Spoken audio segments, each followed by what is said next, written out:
Hello, my name is Dags. Welcome to my bedroom. I just filmed an ASMR video, but I'm making this video now because I wanted to expand on the thoughts that I had towards the end of my last video. So I'm going to start from the beginning, sort of. Anyways, a while ago I was watching Alice in Borderland with my siblings. For context, I don't watch anything ever. If I watch something on the TV, then it's just because someone else is already watching it, and I sort of just sit there and I get hooked, you know. But anyways, this morning they were watching Alice in Borderland, and I started watching during an episode where the antagonist was trying to win a game against our main character, the protagonist. And in case you don't know, basically in this world of, the Borderlands in Alice in Borderland, if you lose a game, then you die. It's game over for you.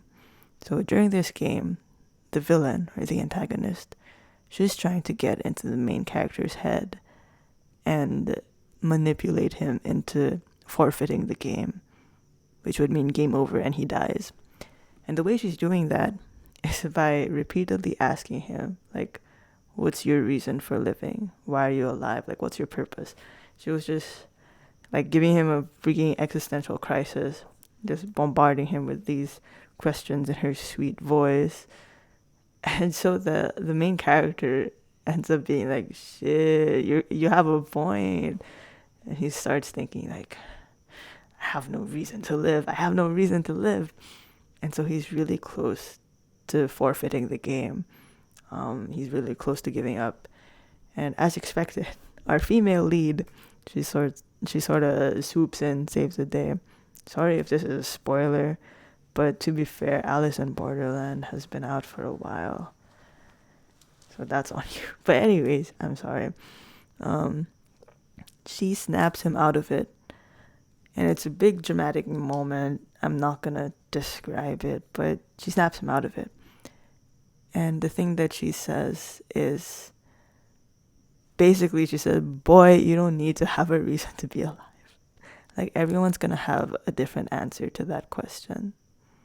And the truth is, you don't need to have an answer. You don't need to have a reason to be alive. You don't need to have a specific purpose. You don't need to have dreams or a drive or a goal or whatever. You don't need it. And I sort of just zoned out after she delivered that little monologue, because I was like, shit, she's right. Because I'm 20, I'm 20.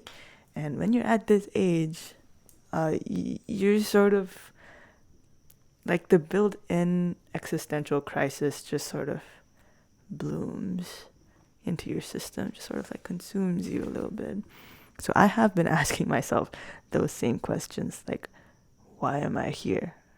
What's my purpose? Like, what am I going to do? What am I going to do? Because I'm working towards a degree that I low-key don't care about. I'm working a job that is all right, but probably not going to be my job forever. And I just sort of feel like, why am I here? And I ask myself that a lot, and I wrestle with that question a lot. So when I saw that scene, I was sort of like, and I thought maybe someone might want to hear that too. So maybe someone needs to hear that you don't need to have a reason to be alive.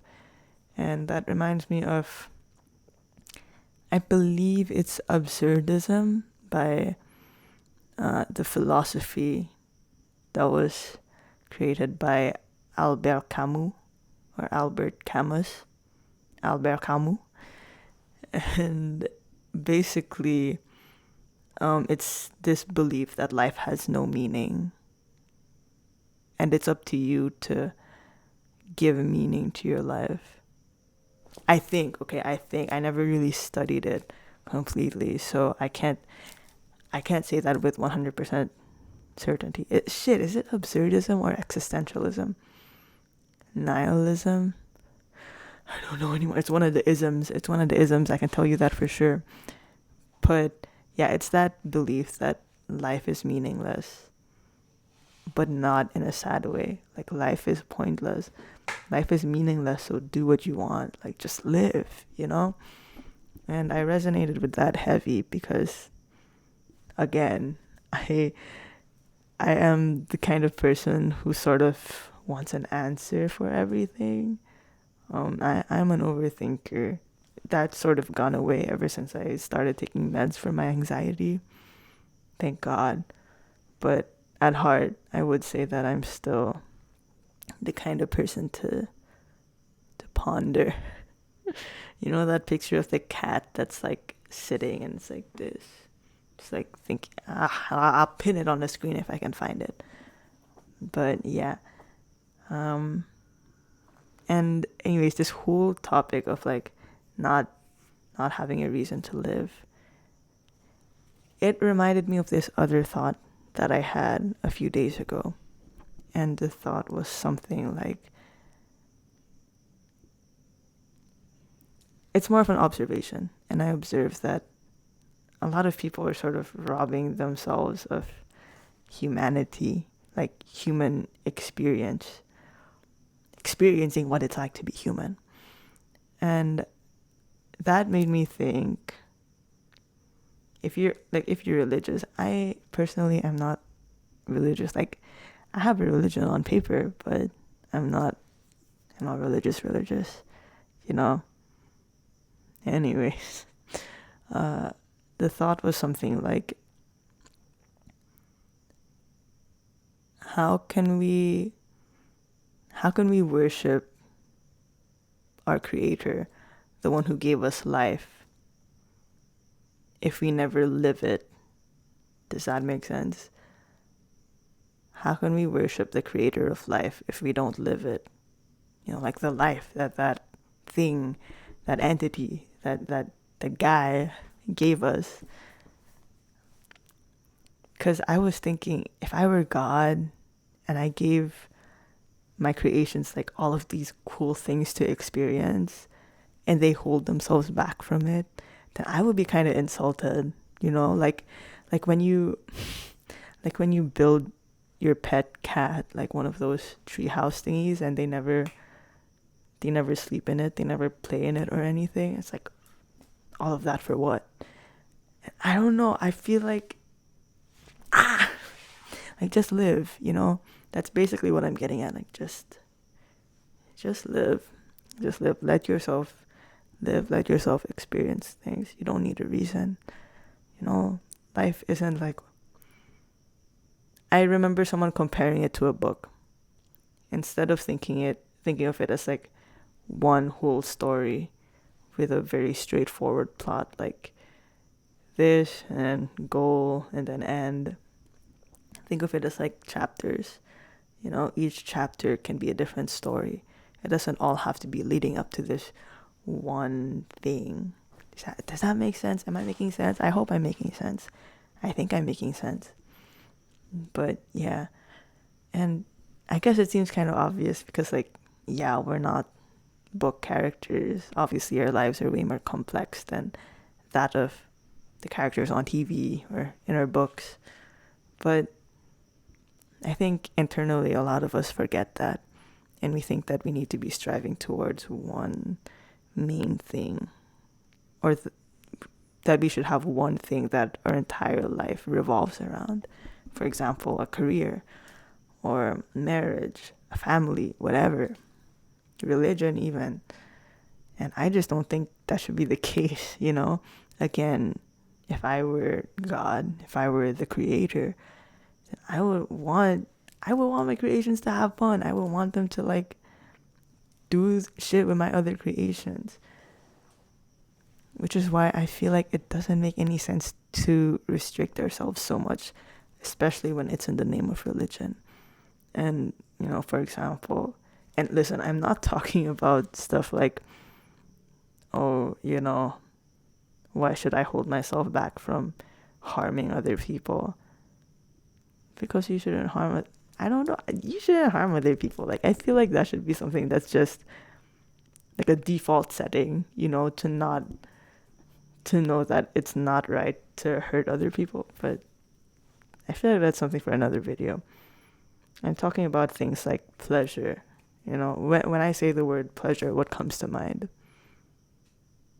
Yeah, I know what you're talking about. I know what you're thinking. But pleasure has so many forms. The same way sensuality has, it has this certain connotation, this sort of image when you think of the word sensuality. But when you think about it, it's not really exclusive to sexuality, like sexual pleasure, sexual desire. It's not just that. Sensuality, coming from the word like senses, just sensing your surroundings, sensing the present moment, being present in the moment. That's a bar. Sorry. But yeah, who was it again? I watched a video on sensuality a while back, actually. It was by Miss Ma'am Anna Howard, the creator of the Wild Geese podcast, the Wild Geese podcast. I'm pretty sure they're on Spotify, so you should listen to it. I love her videos so much. But she's also on YouTube, obviously. Her name is Anna Howard, I think. Shit, I hope I said the right name. And she has a video on like sensuality and how, like I said, it's not limited to sexual pleasure and the like, what it means to be sensual, how to be sensual, and the way she talks about it. It's just perfect. I will never be able to deliver my ideas as clearly as she does. So if you want to know more about that sort of topic, then you go check out her video, because mine won't do it justice. Okay. Anyways. So yeah, that's sort of all I wanted to say. Take what resonates, leave what doesn't. Just live, man. Just live. It's like, yeah, it's pointless, but when you think about it, it's like, yeah, it's pointless. Like there's a sort of freedom that comes with that. There's like, it's liberating to think that maybe you don't have one true purpose in life. Maybe your purpose is just to live, to experience the life that you have, to play around with it, to change it if you want. Because, no matter how complicated it may seem, when it comes down to it, you can change your life. Like, it might not be as easy for you as it is for other people. It might take more work for you, but you can change your life. Or at the very least, you can start by changing yourself. And that sounds really life coachy, I know, but I'm speaking from experience. I'm speaking from experience, and I don't know, maybe you needed to hear that or whatever. I'm just saying words. I'm just a guy with a microphone. But yeah, that's all I clocked in to say, to be honest. Trust, if I had enough sleep, then I probably could have gone on for another 20 minutes or something, but alas, I've been quite tired these past few days, and I got work tomorrow. So that's all for me for tonight. Again, be a good person, make good art, eat good food. I hope the people in your life are kind to you, and I hope that you are kind to the people in your life. Okay, goodbye. Good night for real.